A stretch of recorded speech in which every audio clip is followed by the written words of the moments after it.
The following podcast contains adult content. It is not suitable for minors, professional settings, or the faint of heart. Foreplay Goes South is open mic storytelling.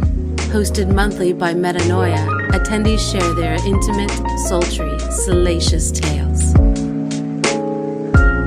The stories you're about to hear are recorded live at Petra's in the historic Plaza Midwood, Charlotte, North Carolina.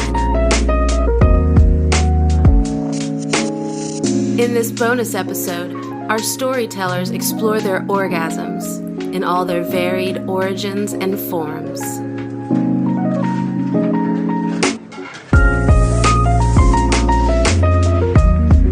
Hey everybody, I'm a Foreplay Mike Night noob, so I've come a lot of different ways. I'm sure a lot of you have come a lot of different ways. I've come from my pussy, my ass, I've come from my clit play, I've come from nipple play, all kinds of fun stuff, right? Never, until last year, had I come from just a kiss. Pretty epic kiss, right? So I go on a first date. This super introverted guy. I'm like, okay, he's nice. My little ENFP self just like pulls it right out. So we're talking, go out to the parking lot. Like, okay, we're gonna have a nice little chat out here. We're not done talking. So he kind of makes the move and does a little pet kiss. I'm like, oh, that's nice. Okay, we're gonna talk some more. Then all of a sudden we're making out outside of the Thai restaurant. Yes. I'm like, okay, good make out stuff. Everything's great. Then all of a sudden, this man, I don't know exactly what he did, had to do something with some teeth and some upper lip and yanking upward. And all of a sudden, I don't know what's going on. My body's clenching up. I'm like, coming right here in the parking lot up against my car. I'm like, what the hell was that? He was like, did you just come? Yeah, I did. Craziest thing ever. So I'm like, that's never happened. Do you orgasm girls kissing them all the time? He's like, that's a new one for me too, but that's the one in the books, right? So I'm so out of it, I can't even drive yet. He's like, you need to wait a minute. I'm all floaty, happy, you're gonna think I've been tied up or something. So we go about a week later, right? We're gonna have our second date. We meet at a park. All about this public place, right? So we meet at a park. And I'm like, we should probably try this again, for science. Because one time's a fluke, right? It just happens. 2 times, that's science, right? That's a marketable thing here, right? So we're out here on the park. And he is kind of curious about the lifestyle, interested in things. And so I had been talking about pressure points, which are fun little things, right? And there's this great one right in your thigh. So we're out on a bridge, and we're kissing and stuff again, and he does his little happy mouth kiss, grab me by the lip trick, at the same time that he slams right into this pressure point. On purpose? On purpose, yeah. I had shown him the fun date. So I don't just come. I'm like, guys, he could feel that spot right there, along with the nice little kiss. He could feel me through his jeans on his leg. I was like, what the hell just happened? So I'm like, 2 times. 2 times this is something, right? Right. Now, go a few months later, haven't really had the super crazy kiss moment again. Then all of a sudden, out of nowhere, we've had some time, and I decide to cock nap him, and that's a whole other story. But so in the middle of the cock napping, we make it into the living room. What is cock napping? What is cock napping? I just decided I needed to get laid, so I kind of conned him in with naked hot tub pictures and went and kidnapped him into my car to come fuck the chef.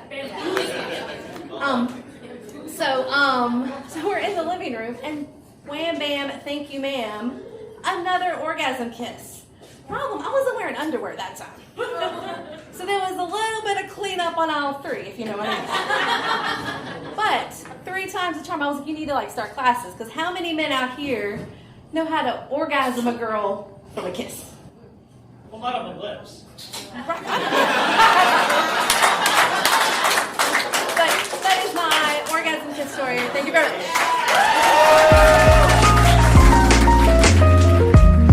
That was Tabatha conducting core-shaking experiments, for science. Up next, Abby Rose discovers a new source for arousal.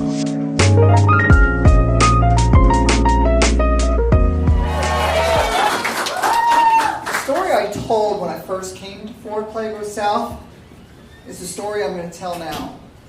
I know there's a lot of new people who probably haven't heard it, so I figured it would be appropriate since we're kind of like rebooting. Right? So this is a story. I was probably about 15, and one of my first memories of being kinky, if you want to call it that.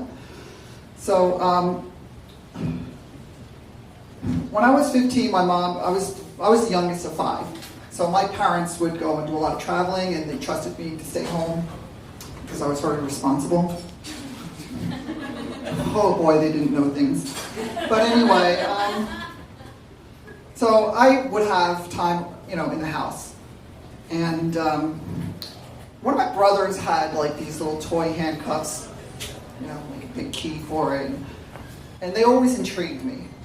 So I was like, all right, well, let me, so I'm home one day alone, and I want to let me play with these. Let me figure out, they were just looked exciting to me. I was kind of aroused by them. So it was early in the day. It was probably a Saturday, and I'm still in my nightgown, and I'm like, okay. So I put the handcuffs on. I'm like, oh, I kind of like that. And I'm like, but I can walk around, so I take them off, and I look around. I'm like, oh, my bed. It's a twin bed, but it has a headboard. And headboard's mostly solid except for the ends that have a little slot in a post. So it wasn't very difficult for me to stick my arm in there and stick my arm around the other side and get my cuffs on. Now, I'm nobody's fool. I make sure the key's within reach. So I put the key on my dresser, which is right next to my bed, and I can actually easily bend my arm through and grab it. So it's not a big deal. But I put it in there, and now I'm handcuffed to the bed. And now I'm really excited, right? I'm getting really aroused by this because, restraint. And I'm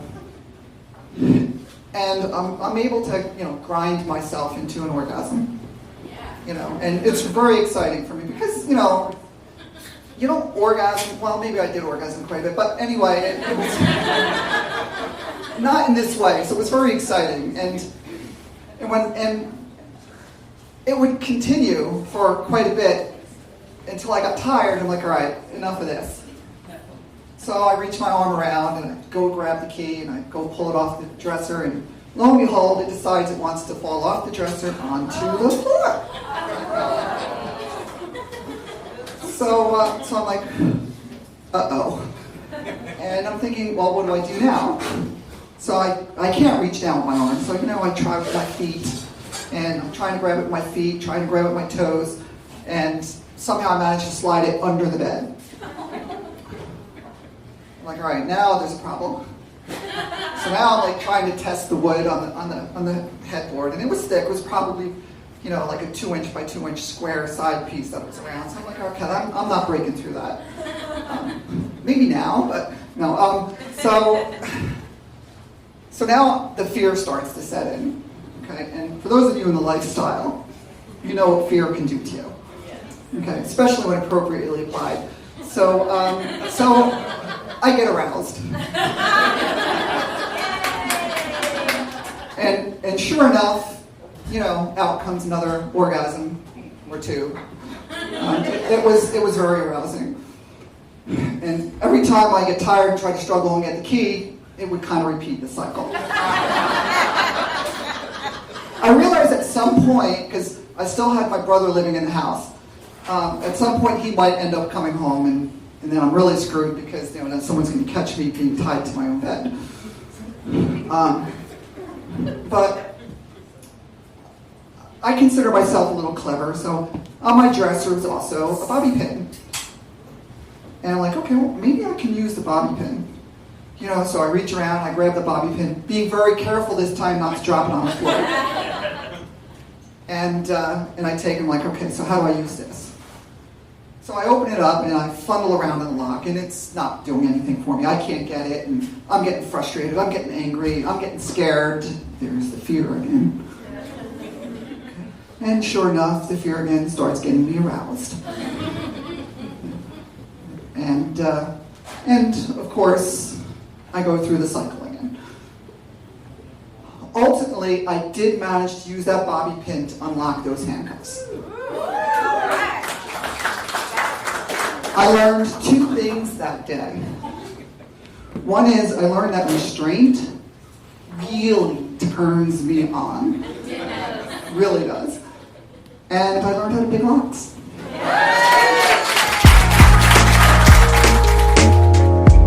In this next story, the Sky Princess tallies her myriad climactic memories.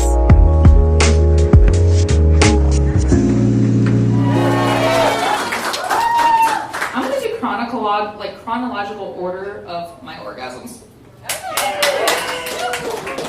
I'm like 6th grade. You have that girlfriend that's like, you need to explore your clit. I'm like, what? And she goes, it's okay, don't be shy. And so she showed me how to do it by humping the edge of a bed. Yeah. So my first orgasm was me actually humping a bed. Just like actually rubbing up against the bed. So that's like orgasm numero uno. Anyways, fast forward, I'm 16. And this kind of goes back to whoever was telling the story about getting off on like just kissing. Yeah. So this guy I met offline, I'm in his trailer in the trailer park. He's noticeably older than me. I'm 16, whatever. He's like making out with my neck. I'm like, what is,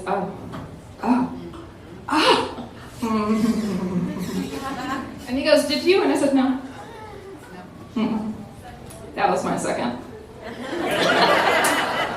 Anyway, fast forward, college was like, whatever. Like, people went down on me. I was a slut. It's fine. It's whatever. Own it! Nothing really memorable happened in college except a lot of just not fun stories. So let's fast forward to now. I'm like almost 35. And I have joined the lifestyle in the last couple of months. Thank you. I had a partner that I was having all sorts of orgasms with that I didn't know existed. You know the ones you read about in those spiritual books that's like, you can have a cervical orgasm if you touch your third eye? Well, it fucking happened. So he's like fucking me. I don't even know how to describe this. Like missionary, but I'm like propped up and he's like helping me. But he's like rubbing up against me and I'm like, what is this feeling? And then all of a sudden I was like, oh my God, am I about to squirt? And then I just, boom. I was like, ah! And I start crying. I guess that's a cervical orgasm. And then I was like, do it again. And it happened back to back. And it was like really intense. And I was physically crying. And I was like, just give me a moment. I need some aftercare.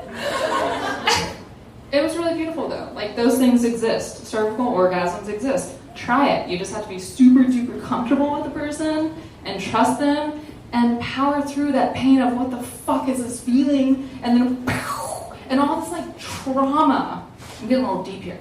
But all this trauma that has fucked with you in your past just comes out. And it's like this energetic shit. It's like and then okay, so we got that one. And so then I've like doodled my ass just a little bit here and there. But like, it's scary. It's a scary place. And so also recently I was about to have like vaginal sex and then I like accidentally went, oops. And this person looks at me and was like, yeah. I was like, yeah. And so I'm like fingering myself and he's in my ass and I'm taking it like a champ. And for the record, I had only used a level 1 butt plug. Wow. Slow clap for the win. Thank you. I came beautifully from that. Yeah. Anyways, okay. So moving forward, oh yes. My first squirt. I didn't think it was possible, right? Because everybody's like, oh, they can squirt. I'm like, and so it was eating me out. And I was like, yo, fingers, dude. And so it happened. And then I was like, oh, I feel good at a peak. Don't stop, keep going. I mean, it wasn't like, you know, Niagara Falls or anything like I've seen on the pornos, which I really want to see in person. Anybody? Okay.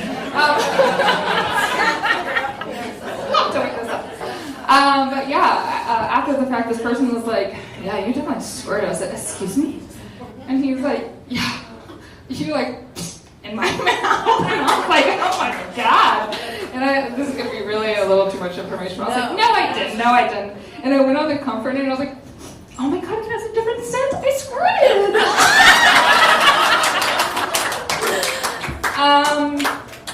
That's it. This episode of Foreplay Goes South podcast was recorded and produced by event host and podcast creator Metanoia. These stories are recorded live every third Tuesday of the month at Petra's in Charlotte, North Carolina. You can catch our next live event on September 21st. For more information about Foreplay Goes South, follow us on Foreplay GS on Facebook, FetLife, Instagram, and Twitter.